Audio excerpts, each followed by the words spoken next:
Hey, just getting back from a walk with the missus. We were out walking and talking just about the different things going on in our world right now, between the protests that are happening right now, as well as coronavirus, which had us shut down for about 3 months now.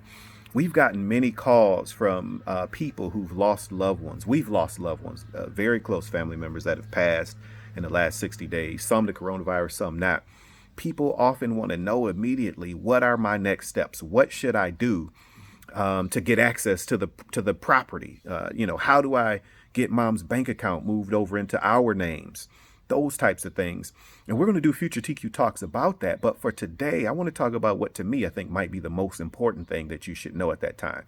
And that's that you got to stay together. You have to stay together. And whatever you do, as best you can, try to avoid conflict. This is a tough time for you and for the other family members.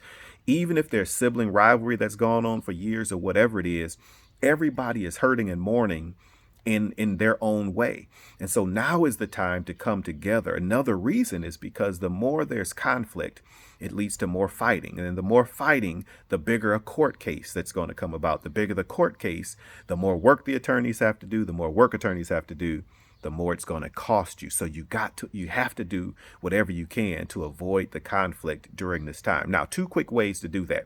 The first is, if you still have time, put the right kind of plan in place so that your family won't get involved in conflict. Have your mom put the plan in place. Have your uncle get the plan put in place now that is designed to avoid future conflict whenever they're gone. The second thing is, if it's too late for that, just work together as well as you can. You might have to sacrifice something. They might have to sacrifice something.